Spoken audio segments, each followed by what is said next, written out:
All right, what's up guys? You probably clicked on this video here because you're new to backpacking, you're new to camping, you don't want to spend a bunch of money, but you want to get some decent gear. Well, in my bag here, I have $645 worth of stuff, and that is everything that you're going to need to get out there for your first time. Nothing crazy, no extras, just what you need at a base weight of 16 pounds, which all things considered is pretty light because everyone wants to be around 20 pounds or less if you're doing long-term trips. If you're a real ultralighter, you can do sub 10 pounds, but that really isn't necessary. I'm not out here hiking the Pacific Coast Trail or anything over more than 20 miles or so. So for the average everyday weekend backpacker like myself and everyone else that I go with, this is a great setup at a great price. So here's my bag. This is the JanSport Klamath 55 liter backpack. I got this for $77 from REI 4 or 5 years ago now. Thing's great. It's a little on the heavier side. It weighs 4 pounds and 9 ounces, I believe, but it stands out in the woods, which is really nice. When I set it down, I can always see it because of the bright blue. It's got all the pockets and straps, everything you'd ever really need, and it came in at a pretty reasonable price. It also has a lot of adjustment points on the back, so you can adjust width along with height, so it really does kind of fit anyone. And it's got your hip pouches and deep water bottle pouches. It does everything I need. 77 bucks, can't complain. So next up, this is my one-person tent. This is a Alps Mountaineering Helix one-person tent. I took a big risk when I bought this tent. I bought this tent when it first came out. There were no reviews. It was only listed on like 2 sites. It was 180 bucks. It weighs 3 pounds and 3 ounces. So it's a relatively ultralight tent, all things considered, especially for something that's freestanding. It's not a trekking pole tent. It is a little weird. It's a 3-pole design, which I haven't seen a lot of tents like that before. It takes a little bit of getting used to. It's kind of difficult to set up the first time, but you do it once or twice, you're gonna be able to do it in the dark with your eyes closed. Not a big deal. I have no complaints about it, aside from the bathtub. It's a little bit shallow, which, you know, all things considered, isn't a big gripe. And for a 3-season tent, whatever. When I'm camping out west, whether that's in Colorado or Utah, Arizona, Nevada, anywhere that's hot, desert-like environment, it's actually really nice because you do get a great airflow through the tent. You're not all musty and sticky in there at night, which is a good thing. However, up here where I live in New York, it can get a little drafty sometimes if you're camping in the fall, but that's what your sleeping bag's for. So all in all, great tent. Alps Mountaineering Helix one-person tent, 180 bucks, 3 pounds, 3 ounces. Can't say a bad thing about this. Used it religiously for years. Absolutely would recommend it. Might do a full video on this at some point. So if people want that, let me know and look out for that in the future because there's not a ton of information on this thing. Okay, so next up, this is my Kelty Cosmic 20 down sleeping bag. This is rated for 20 degrees. It's 550 fill down, comes in at $140 and weighs 2 pounds and 7 ounces. So it's on the light side. It's relatively warm. I've had this thing out west in the middle of summer. I unzip it, I'm fine. I have had this thing Adirondacks, middle of winter, 10 degrees. I zip it up, I put a couple base layers on, I'm fine. This thing has been great. I've used it all over the place. I've slept probably at least 60, 70, 80 nights in this thing. I've had no complaints about it. Aside from the zipper will occasionally snag, but that's typical for a lot of sleeping bags. And you get a slight draft from the baffles if it hasn't risen all the way. But since it is 550 fill down, it's not gonna rise and be super, super fluffy, but it does everything you need it to. For $140, you really cannot beat it. This is the best budget sleeping bag with down filling on the market, in my opinion. I've tried a few of them. I've heard a lot about a bunch of different ones. In terms of weight, price, and warmth, this is probably as good as you're gonna get. So I would absolutely recommend Kelty Cosmic 20 down sleeping bag, 140 bucks. Go pick one up. While we're on the topic of sleep, this is my Climate Static V insulated sleeping pad. This thing came in at $66. I bought it on sale. You can find them on sale all the time. And it weighs 1 pound, 9 ounces. It has an R value of 4.4, which is pretty high. I think that R value might be stretched a little bit, if I'm being honest with you, but I've used it year round. I've been fine with it. It is perfect for me. I'm about 6 feet tall. I don't roll off of it. I don't go too far on it. It works great. My only complaint about it is the valve. It is a twist valve instead of a one-way valve or like a typical kind of pop valve that you see on a sleeping pad. So it is a bit of a pain to use. And when it comes to emptying it, since it does have this V-shaped baffling all throughout it, not all the air always gets out, so fitting it back into this is kind of difficult when the valve doesn't let all the air out super fast, and the air does kind of tend to get trapped in the V baffles there.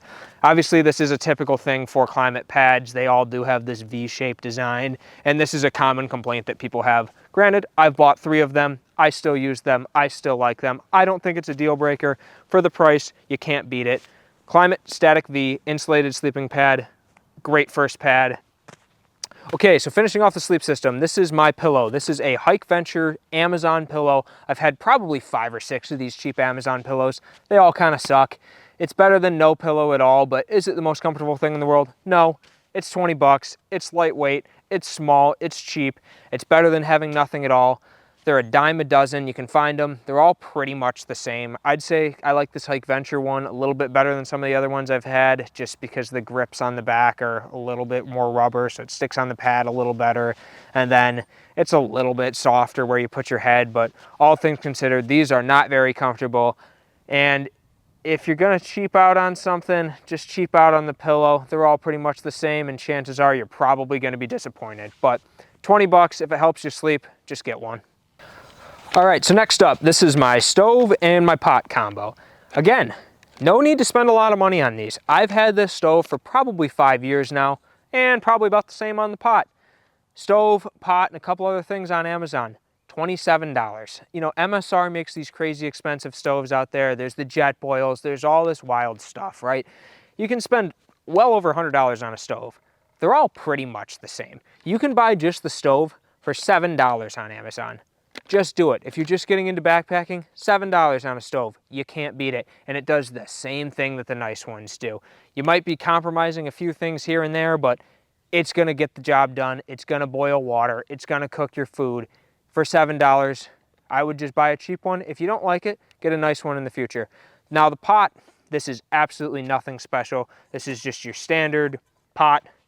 It's got the measurements on the side here, so when I'm making a mountain house or dehydrated meal or whatever it may be, I know how much water I'm putting in. Again, this is something you can most certainly cheap out on. I cheaped out on it in the beginning. I still have the exact same product. Haven't replaced it, haven't had to replace it. I have 0 complaints about it. Save your money on this stuff. Go on Amazon, just get the package deal. You'll save money. No need to go crazy and buy some MSR or wild product like that. Okay, so on the topic of cheap Amazon purchases, here's my chair.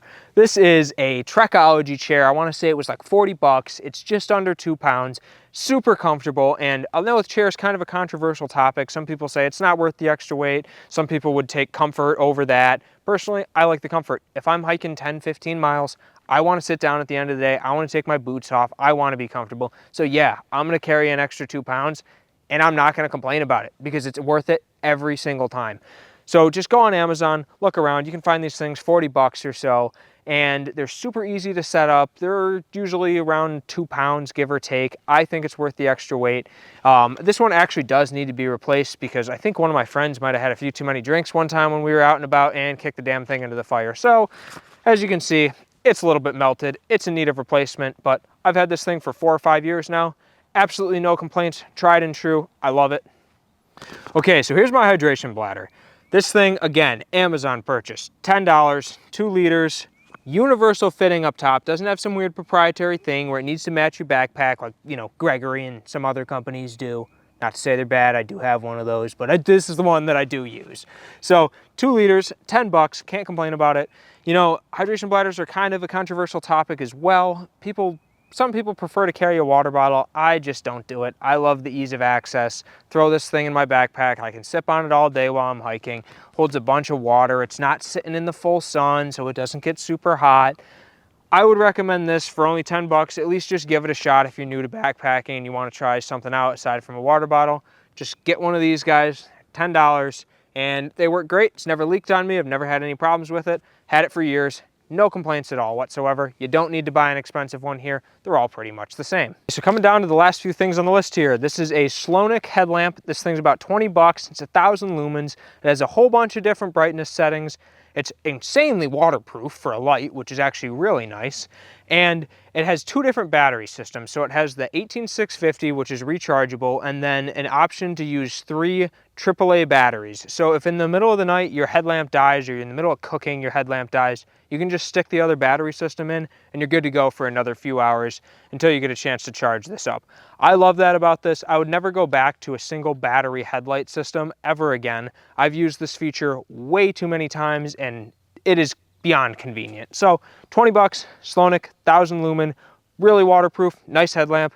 Check it out, good on a budget. All right, so next up on the list, this is my Odin Wolf bushcraft knife, 4.5-inch blade, Scandinavian grind, super thick blade. I use this a lot for like splitting firewood, like getting kindling and stuff like that. I've opened cans of beans with it. It's just a good all-around cheap bushcraft knife for 40 bucks. You really can't beat it. There's a lot of more expensive options out there, but you don't really need to go that route. The whole point of this video is to just get you out there on a budget and have fun, see if you like it. So 40 bucks, I would recommend this thing. I've used it for a year. I have no complaints on it. Odin Wolf, 4.5-inch, Scandinavian grind, bushcraft knife. Check it out. Okay, so next up, this is a Ferro Rod. This is a 6-inch Ferro Rod. I've had a whole bunch of these. I've had the nice ones. I've had the cheap ones. This is one of the cheaper ones. This one was only about 10 bucks.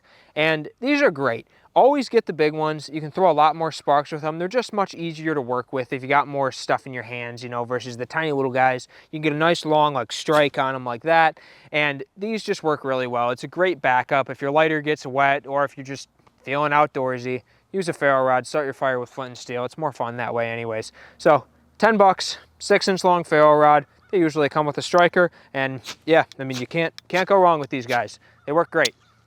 All right, last thing on the list here. These are your standard dry bags. These are just rollable dry bags. I usually bring like 5 of these on every trip because the way that I camp, I'm almost always with other people, whether it's just my girlfriend and I going out for a weekend or a big group of 10 of my friends and everyone else.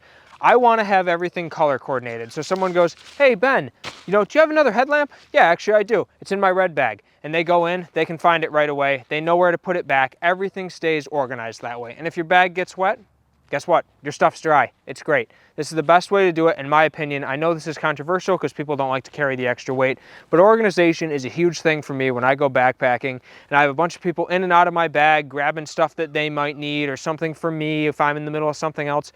Everything's color coordinated. Everything's got its place. I would absolutely recommend organizing your stuff in dry bags like this. It'll save you a ton of time, organization, and you'll just be able to do everything much more streamlined once you get to camp.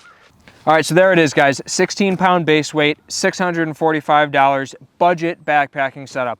This is all stuff that I have bought with my own money. It's tried and true. I've used it for years, spent 50+ nights at least in the woods using all of these products, and I've had great luck with them. So if you have any questions, leave it in the comments down below. I'll help you guys out, but you can get out there and get into this hobby without spending a ton of money. So like the video, comment if you're interested in seeing more or anything else that you'd love for me to expand on. I'll make the video, and subscribe to this channel to see a lot more of this kind of stuff in the future. And truck videos are coming very soon. We got a few parts in the mail, and that's going to be a good video. So keep an eye out for that, and we'll see you guys in the next one.